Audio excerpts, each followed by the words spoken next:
Hello दोस्तों, welcome to sleepy classes. दोस्तों, daily newspaper discussion through MCQ के अंदर आज हम इंपॉर्टेंट टॉपिक और साथ साथ में एमसीक्यू करेंगे।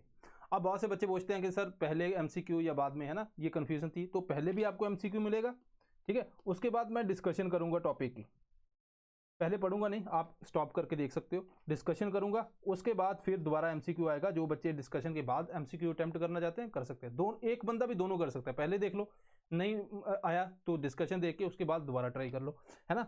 उसके बाद अपना आंसर यहाँ पे निकाल देंगे। ठीक है जी, जल्दी से स्टार्ट करते हैं दोस्तों। ये इंपॉर्टेंट टॉपिक जिसके ऊपर बात करने जा रहा हूँ आज मैं। यहाँ पे बात करते हैं दोस्तों, person app for Mahatma Gandhi, जो नरेगा स्कीम है उसके अंदर गवर्नमेंट ने अभी रिसेंटली लॉन्च की है। पहले तो हमें पता होना चाहिए मिनिस्ट्री है रूरल डेवलपमेंट, ठीक है जी। एमजी नरेगा के अंदर बहुत से दोस्तों ग्रीवेंसेज होते हैं, है ना, बहुत सी रिपोर्ट्स होती हैं जो अपलोड करनी होती है टाइम टू टाइम। उसके लिए एक ऐप बना दी, अम्बर्ट्समैन फॉर नरेगा। किसने बनाई? रूरल डेवलपमेंट उन्होंने लॉन्च की। अम्बर्ट्समैन का मतलब रिप्रेजेंटेटिव, ठीक है जी। तो ये कुछ है जो हमें बस इतना ही जानना है इसके अंदर, इससे ज़्यादा हमें कुछ नहीं जाना। नरेगा की स्कीम की बात करूँ, 3 बार हमने पहले की है, चौथी बार आज कर रहे हैं, तो आपकी भी रिवीजन हो जाएगी। 2005 के अंदर ये एक्ट आया और जो स्टार्टिंग के अंदर इसको लॉन्च किया गया। उसके बाद 2008 के अंदर पूरी कंट्री के अंदर लॉन्च, क्योंकि कोई भी स्कीम है पहले कुछ एरिया के अंदर ज़्यादातर लॉन्च की जाती है जो नई लगे। तो ministry of rural development centrally sponsored है, सेंटर सारे के सारे पैसे नहीं देगी।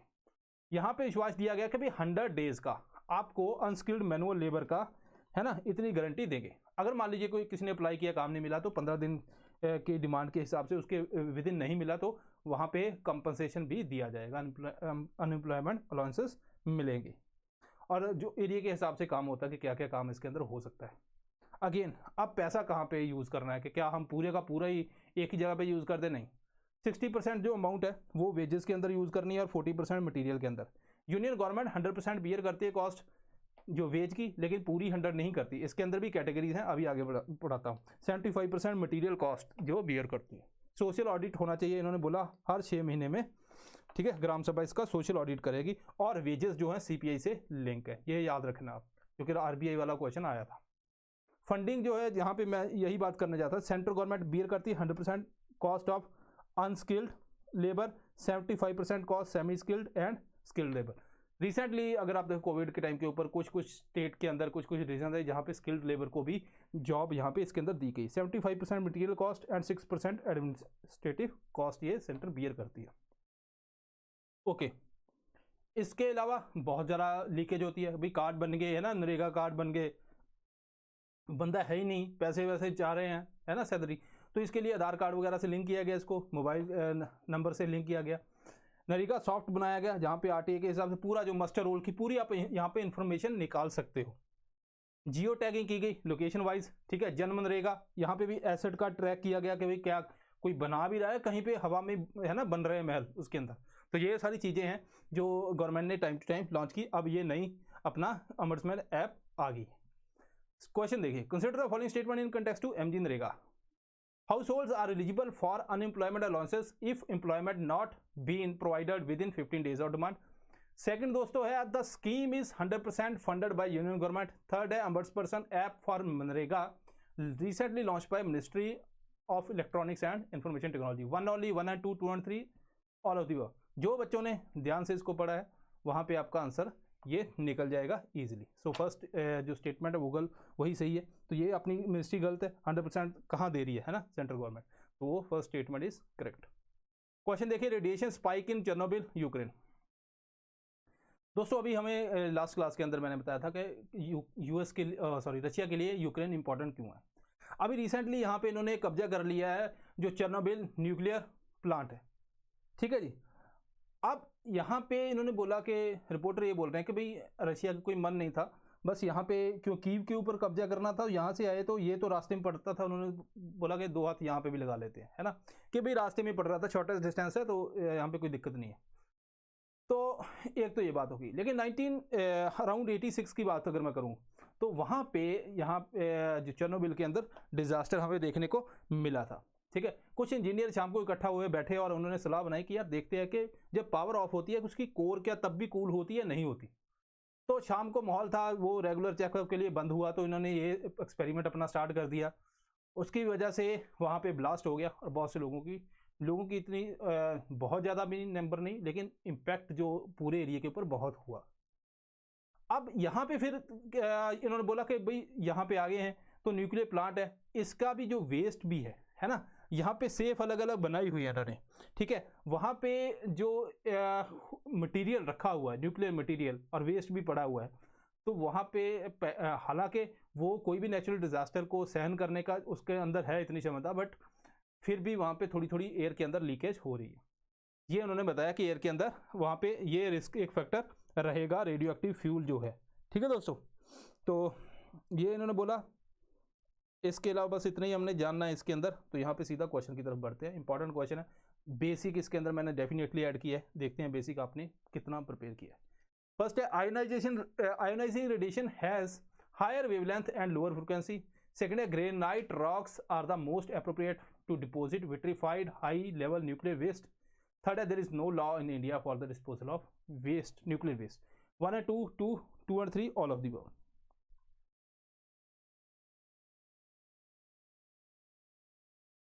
चलिए जी, तो आंसर देखते हैं। आंसर अपना आता है 2। समझाता हूँ। पहले तो नो लॉ, ऐसा तो कुछ है नहीं। एटॉमिक एनर्जी रूल्स 1987 है, ठीक है जी। तो हमारे पास है कि डिस्पोजल कैसे करना, परमिशन भी लेनी पड़ती है AERB से। चलिए ये तो काम हो गया। अब न्यूक्लियर डिस्पोजल जो सेकंड स्टेटमेंट के ऊपर आता हूँ। न्यूक्लियर वेस्ट जो डिस्पोजल है इसका अलग अलग बताया जाता है। जैसे आपको बताया था मैंने कि ज़्यादातर हम क्या करते हैं, जैसे मान लीजिए न्यूक्लियर प्लांट है, उसके साथ ही पहले पानी वहाँ पे उसको थोड़ा कूल डाउन किया जाता है, देन विद द टाइम उसको डिस्पोज किया जाता है। इसके कई मेथड हैं। ट्रांसम्यूटेशन भी है, जो हाई रिस्क है उसको लो रिस्क के अंदर कन्वर्ट करना। इसके अलावा विट्रीफिकेशन भी है कि उसको ग्लास के अंदर पूरा कर देना, है ना, वहाँ पे उसको मिक्स कर देना, और जो अर्थ के अंदर उसको जियोलॉजिकल डीप डिपॉजिट उसका करना। उसके लिए ग्रेनाइट रॉक जो है वो बहुत अच्छी है, और इंडिया के अंदर सफिशिएंट अमाउंट के अंदर है, तो इंडिया को इतनी दिक्कत नहीं है। लेकिन उसके अंदर भी कुछ ना कुछ धीरे धीरे लीकेज होने की चांसेस हैं।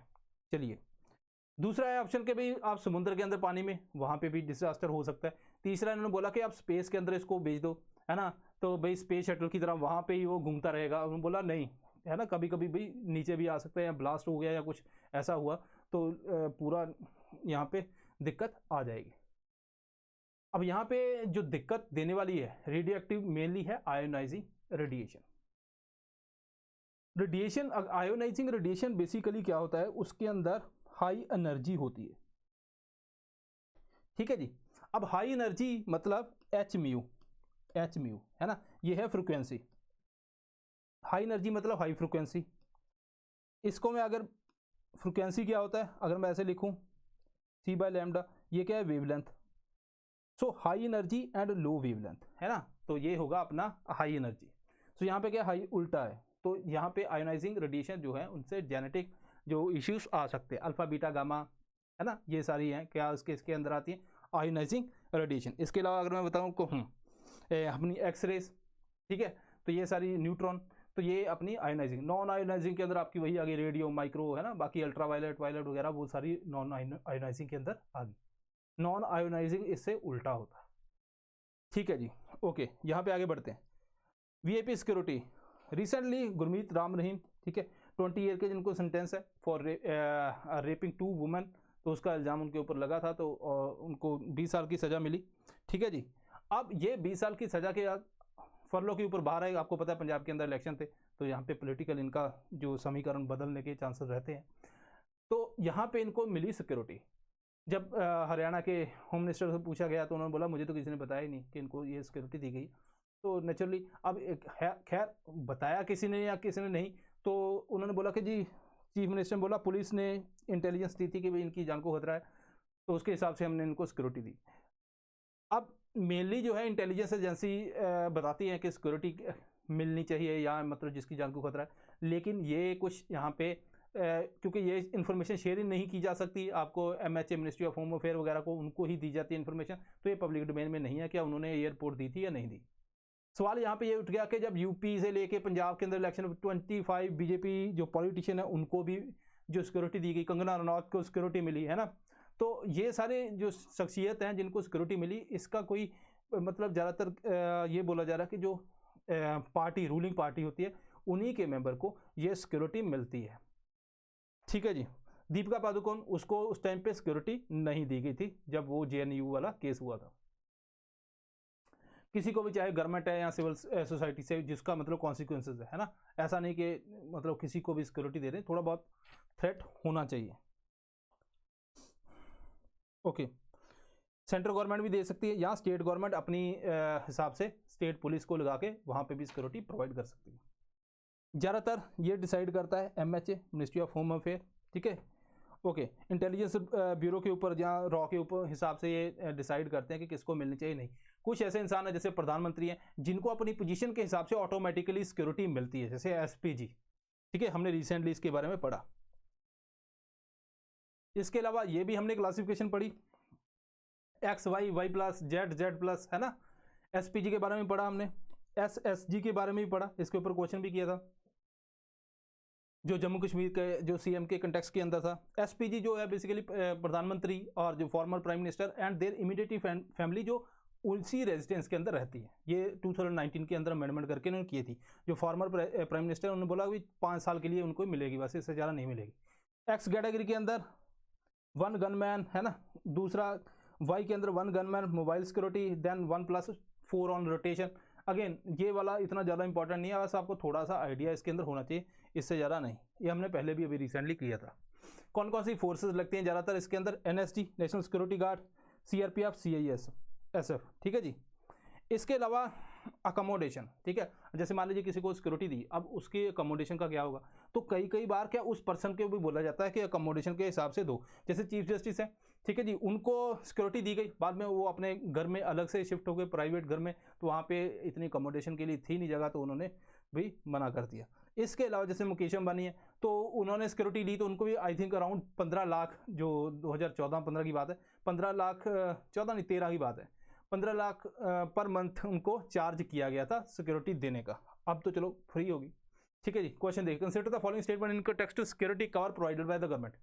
Protection is generally given to someone who holds the position of consequences either in government or civil society.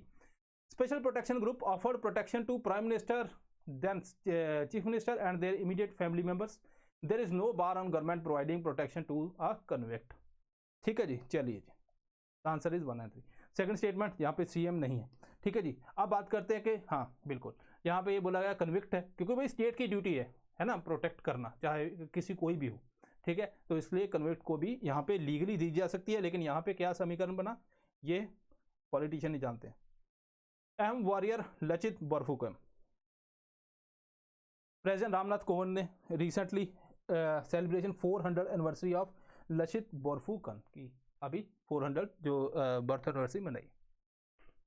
ये अहम जो किंगडम था उसके लिए बहुत इंपॉर्टेंट है।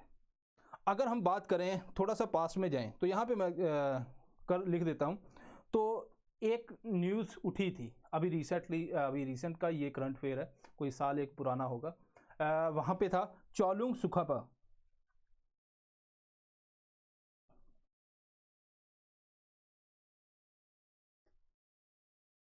चौलुंग सुखापा, ठीक है। इन्होंने ये बोला जा रहा था कि ये म्यांमार बर्मा उधर से आए थे उस टाइम पे, ऊपर अराउंड 13th सेंचुरी के अंदर। तो इन्होंने इस रीजन के अंदर, असम रीजन और जो सराउंडिंग एरिया है ना, बाकी तो बाद में मैंने, तो उस रीजन के अंदर ये बस गए, ठीक है। ये एक हिस्ट्री ऑफ असम एक बुक थी, उसके अंदर ये लिखा गया। तो इसलिए ये बोला जा रहा था कि उस टाइम के ऊपर जो रिसेंट क्यों ये न्यूज़ में था कि भाई जो ये है ये फॉरनर है, ये चाइनीज़ एजेंट है, ऐसा बहुत ज़्यादा लोगों ने बोला। तो ये सेटल हो गए, ठीक है दोस्तों, 13th सेंचुरी के अंदर, ठीक है। और रूल किया इन्होंने जब तक ट्रीटी ऑफ यंदाबूनी है, एंग्लो बर्मिस ट्रीटी, ठीक है जी, यहाँ तक इन्होंने रूल किया। अब बात करते हैं कि मुगल एम्पायर के टाइम पे, जब औरंगजेब 1669 अलाव, औरंगजेब ने जो राजपूत राम सिंह को भेजा, तो यहाँ पे उस टाइम पे जो इनके वहाँ पे थे वॉरियर थे लचित बोरफुकन, ठीक है जी, कमांडर थे। अब ये वहाँ पे थे, तो इनके साथ वहाँ पे लड़ाई हुई और अराउंड 10,000 जो थे जो असामीज वहाँ पे उनकी डेथ हो गई। उसके बाद जो सराई घाट की बैटल हुई, तो मुगल फोर्सेस जो थी, तो इन्होंने जो लचित बोरफुकन है, इन्होंने जो नेवल आइडियाज़ का यूज़ किया भाई।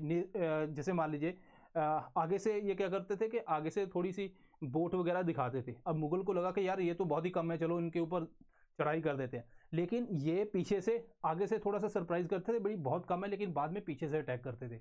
अब ये स्ट्रेटजी इनकी देख के बहुत ज़्यादा वो फेमस हुई उस टाइम के ऊपर, और इनकी जो ये अपना एक्सपर्टीज थी इसके अंदर, वो काफ़ी मानी जाती है आज तक, ठीक है। और इन्होंने बैटल जीत ली। इसके अलावा अलाबोई के अंदर जो थी, इन्होंने गुरिल्ला वॉर का यूज़ किया था, ठीक है जी। ओके, अब मैं आपको बताता हूँ थोड़ा सा और इसके अंदर एक्स्ट्रा इन्फॉर्मेशन जो हमें याद रखनी है। हाँ, Lachit Borphukan gold medal is awarded to the best cadet, जो नेशनल डिफेंस अकेडमी से ये आता। ओके, ये हो गया अपना। अहम के अंदर जो अगर हम एडमिनिस्ट्रेशन देखें तो पैक सिस्टम होता है, जो मिलिशिया जो मतलब पैदल होते हैं, कि भाई आपको जो स्टेट को सर्विस देनी है, ठीक है, आपको रिटर्न में लैंड मिलती है। ये तो एक याद रखना, पैक्स बोलते थे उनको। दूसरा, क्योंकि ये क्वेश्चन आप हिस्ट्री में देखो यूपीएससी के अंदर सीधे सीधे आते हैं कि ये कहाँ पे था, या पैक सिस्टम क्या है ना, या कौन से ये किंगडम से रिलेटेड था। सिंपल क्वेश्चन ये आएगा। स्वर्गादियो किंग को बोलते थे, ये याद रखना। रॉयल ऑफिसर थे, ठीक है। एक था बोराबरू, ठीक है दोस्तों। Military and judicial head Borphukan जो कमांडर, मिलिट्री कमांडर, मैंने ऑलरेडी बता दिया। लचित इसके अंदर फेमस थे। इसके अलावा पत्रा मंत्री, ठीक है दोस्तों, ये काउंसिल ऑफ मिनिस्टर बनाते थे, 5 लोग होते थे। Pack official already. अब ये अगर मैं बोलूँ 4 पैक जो थे, एक गोट बनाते थे, GOT, गोट नहीं है वो दूसरा, ठीक है। पंजाबी सॉन्ग में जो होता है ना, ग्रेट ऑफ ऑल टाइम, ये वो है ना, दलजीत की भी वो आई थी एक एल्बम, वो वाला गोट नहीं है, GOT है, ठीक है। एक तो उसमें से एक डायरेक्ट सर्विस देता था किंग को, और बाकी जो है अपने अपने एरिया के अंदर चले जाते थे। सोसाइटी की बात करें तो ये डिवाइड किया था इन्होंने क्लैंस और खेल्स के अंदर, ठीक है जी। इसके अलावा अगर मैं बात करूं तो जो एक खेल था वो कंट्रोल करता था बहुत सारे गांव को। इसके अलावा हिस्टोरिकल वर्क है बुरंजीस, ठीक है। पहले असम अहम लैंग्वेज के अंदर लिखा गया, उसको बाद में असामीज के अंदर कन्वर्ट किया गया। बस ये है जो कुछ प्री के अंदर फैक्चुअल इन्फॉर्मेशन है, ये यहाँ पे इसके ऊपर ज़्यादा तो हम कर नहीं सकते, लेकिन इतना ठीक है। Consider the following statement in context of treaties sign during British India period. Treaty of Yandabo Nepal, treaty of Lhasa Tibet, treaty of Sugauli Afghanistan. 1 and 2, 2 and 3 all of the above. चलिए दोस्तों, अब तो सिंपल है। ओके, ये पहली स्टेटमेंट तो अपनी गलत है, ये तो हमने अभी पढ़ी है ना, तो पहली स्टेटमेंट निकाल दी हमने। तो अपने पास सेकेंड ओनली या 2 and 3, इट मीन्स के सेकेंड स्टेटमेंट इज करेक्ट है। तो थर्ड स्टेटमेंट क्या है सगौली, ये भी गलत है, ये नेपाल के साथ।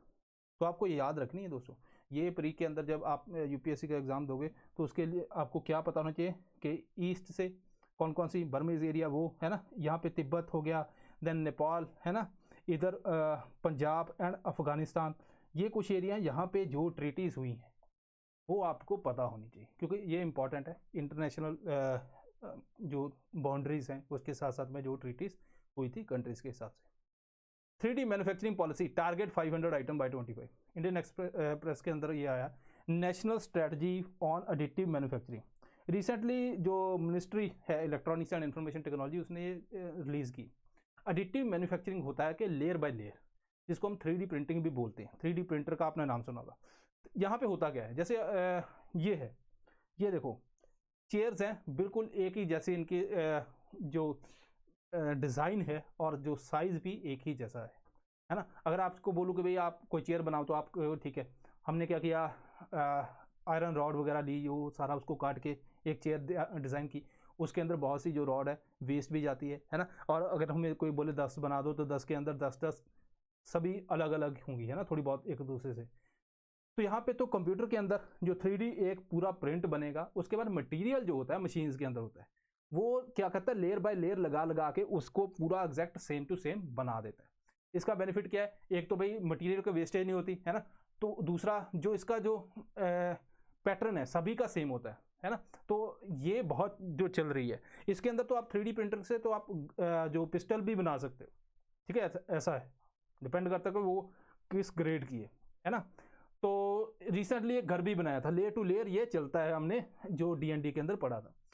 सो ये है एडिटिव मैन्युफैक्चरिंग। अब ये देखो इसका बेनिफिट कितना है, अभी बाकी इंडस्ट्री को भी, अब इंडस्ट्री के लिए कितना जरूरी है कि प्रोडक्ट की क्वालिटी को मेंटेन करने के लिए ये जो स्टाइल है, जो टेक्नोलॉजी है वो आनी चाहिए। तो इसके लिए गवर्नमेंट ने नेशनल स्ट्रेटजी एक बनाई है, उसके अंदर बोला 2025 तक हम अचीव करेंगे। क्या अचीव करेंगे जी? हम 15 इंडिया स्पेसिफिक टेक्नोलॉजी जो मटीरियल के लिए वो लेके आएंगे, मशीन है, सॉफ्टवेयर है, 100 स्टार्टअप है, ये होंगे, और 500 नए प्रोडक्ट बनाएंगे। 5% जो यूएस डोमिनेट करता है, 5% ग्लोबल जो एडिटिव मैन्युफैक्चरिंग की मार्केट को हम टैप करेंगे, ये उन्होंने बोला। इसके बाद रिसर्च एंड डेवलपमेंट, जो आपको पता है बाकी पेज भरा होता है, उसके अंदर हमने जाना नहीं है, ना ही वो पूछा जाएगा। अगर आया तो हाँ जी, ये अपना आंसर होना चाहिए। इसके अलावा अगर मैं बोलूँ नेशनल लेवल के ऊपर सेंटर बनाना है, देन सेक्टर स्पेसिफिक सेंटर बनाने हैं। Consider the following statement in context to national strategy on additive manufacturing. It aims to achieve 100 new startup for additive manufacturing and 500 new products by 2030. It is released by Ministry of Electronic and Information Technology. Third, additive manufacturing is technology that construct a three-dimensional object from a digital 3D model. 1 and 2, 2 and 3, 1 and 3, all of the above. चलिए दोस्तों, अपना answer है 2 and 3, है ना, simple है। यहाँ पे 25। ये चीज़ है, जब आपको कोई पॉलिसी या कुछ याद करना है, बस उसके अंदर टारगेट, उसकी जो कब तक हमने अचीव करना है उसका ध्यान देना है, तो आपका आंसर यूपीएससी के अंदर नहीं गलत होगा। ठीक है जी। सो ये था दोस्तों आज के समाचार। सो नेक्स्ट टाइम मिलते हैं फिर दोबारा, है ना। Thank you very much.